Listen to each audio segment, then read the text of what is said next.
Estamos falando hoje sobre o setor do vestuário aqui no Espírito Santo e no Brasil também. Eu quero já fazer uma pergunta para o Richard, né? Essa questão do simples, Richard, para o setor do vestuário, o Bergamin depois ele complementa, mas ele estava falando que para o setor está meio complicado, né? Como é que você vê essa questão da tributação dentro do setor? Ele disse anteriormente, no bloco anterior, né, que não é um setor que gera impostos, gera mais emprego. Como é que você vê essa situação? O Simples teve um efeito colateral, né? De Simples ele está ficando complicado, principalmente para esse tipo de setor. Né? Porque a alíquota dele de tributação é em cima do faturamento e não sobre em cima da margem, né? Ou do possível lucro que a empresa tenha. Diferente de outros caminhos, como quem opta pelo lucro presumido, acaba tendo um imposto menor de quem opta pelo Simples em determinadas situações. O Simples ele vai de 4,5% a 16,93% de alíquota e o lucro presumido é 16,93% e ponto. Né? Então, o Simples veio com uma ideia de promover mais empreendedores entre micro, né, e empresas de pequeno porte. E a partir dali, ele mesmo teve um efeito colateral que essa empresa micro ou empresa de pequeno porte, ela não pode crescer. Ela não tem como crescer e sair do Simples, ela não consegue. Né? Só que alguns setores, eu acho que o Teixo está nessa situação também, não está compensando ficar no Simples porque ele está sendo tributado por uma carga maior, se ele optar pelo Simples. Então, de Simples ele começou a ficar complicado. O nome Simples veio para facilidade de você abrir o negócio, não para facilitar a sua questão de tributação no sentido de reduzir os seus custos operacionais. Se manter e crescer, né? Exatamente, né? Na realidade, o governo começou a arrecadar muito com essa questão do Simples, mas não está gerando uma vantagem para quem contribui com o Simples, no sentido geral. Por incrível que pareça, ela não está conseguindo gerar essa vantagem. É assim, Bergamin? O Simples, na verdade, ele jogou a desoneração sobre os estados e manteve a remuneração da Receita Federal.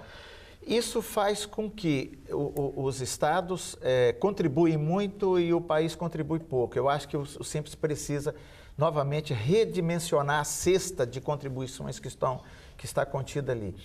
E como o Richard disse, ele não resolve o problema, porque ele está ficando mais caro do que operar fora do Simples. É um inibidor de crescimento. Né? As pesquisas todas indicam isso.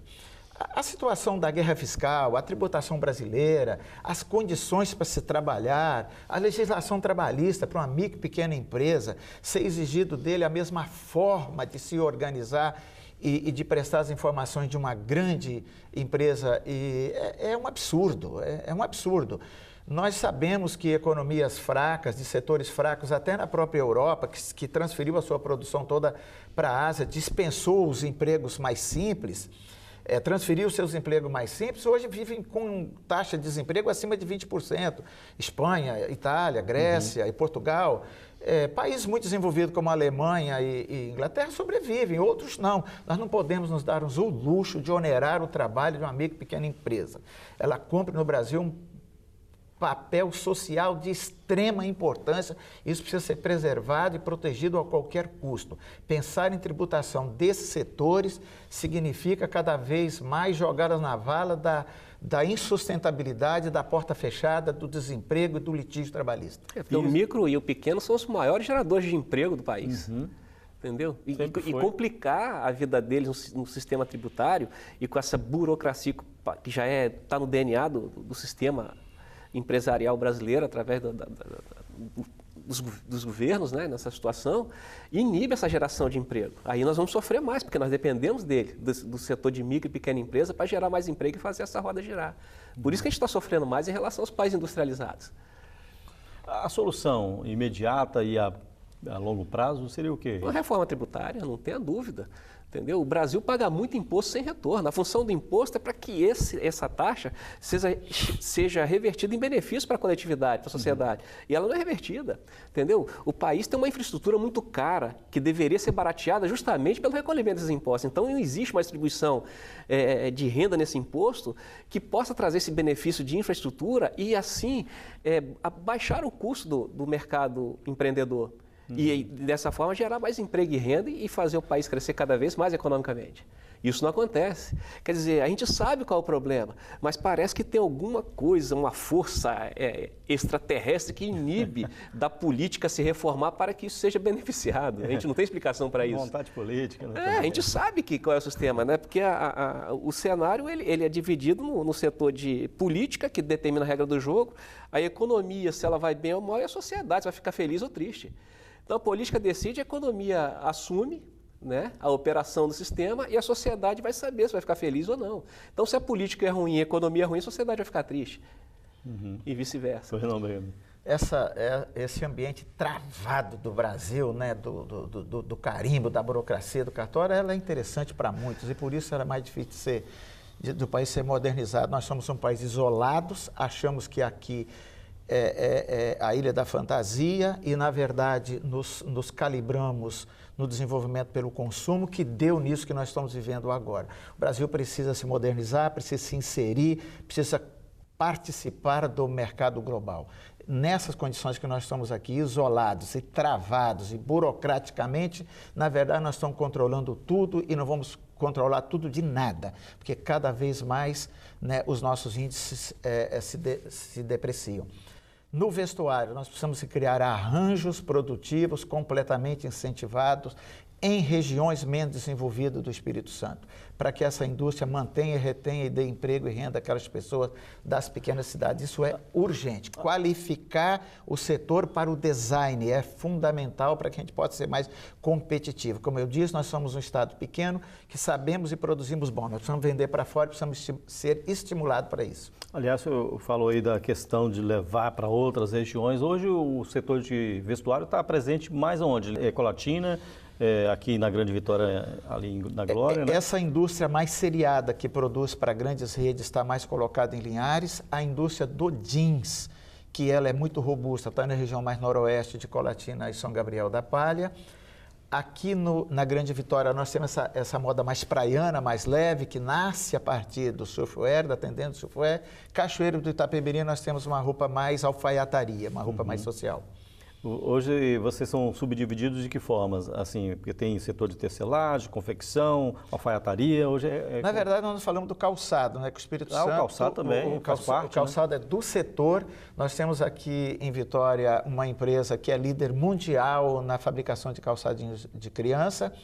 E lá em Cachoeira nós temos outras grandes estruturas de produção que produz para si e para outros, que nasce a partir da grande indústria que se instalou lá há muitos anos.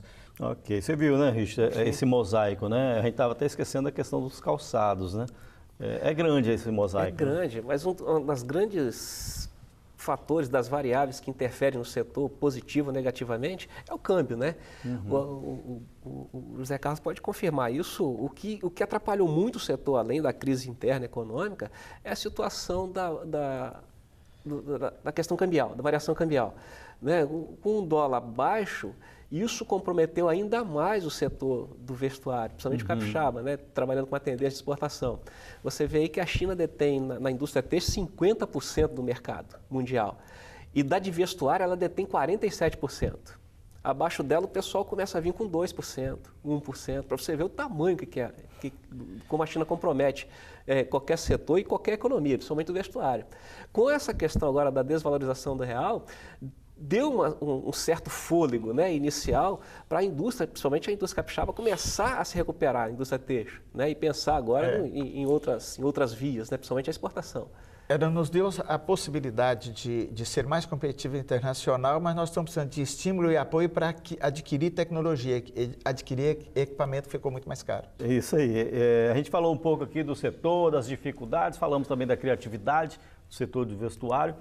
E a gente está encerrando o programa. Antes de encerrar, eu gostaria de ouvir as últimas palavras de vocês aqui no programa de hoje, as considerações suas finais, né, Richard, por favor. Eu só vou dar uma dica mercadológica muito interessante, né? É bom. A Disney tem um exemplo muito bom, ela tem uma universidade lá, a Disney University. Então, explica por que o parque tem tanto sucesso independente da temporada, né, da sazonalidade. E a moda, principalmente o vestuário, depende muito da sazonalidade, né? Trabalham com sazonalidade.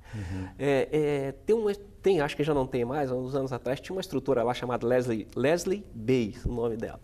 E ela falou um negócio que ela quebrou uma teoria de marketing muito interessante para qualquer setor. Ela falou que se uma criança resolver passar as férias na casa da avó, então a avó seria concorrente deles no parque. Então isso quebrou aquela história de concorrente direto e indireto. Né? O mais interessante é no sentido de que uma das questões da economia criativa é criar um motivo da compra, da comercialização, e não o produto em si. Por que vai se comprar tal produto? Né? Então você vê que hoje as campanhas são voltadas para o dia de alguma coisa, dia das mães, dia dos namorados, dia do amigo, né? E não o presente em si, o produto, o final em si vai influenciar. Então, se gerar essa criatividade para motivos, principalmente voltado para a cultura, cujo qual ela está inserida, eu acho que dá um diferencial e melhora um pouco mais o setor. Né? Você pode entender que criatividade, a gente tem que partir para isso. A economia já está posta com seus setores, mas como desenvolver uma agregação de valor maior para essas economias?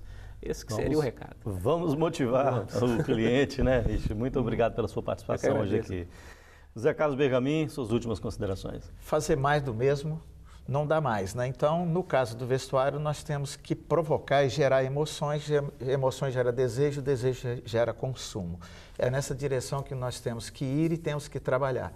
Porque é dessa forma que nós vamos criar um ambiente sustentável para o setor.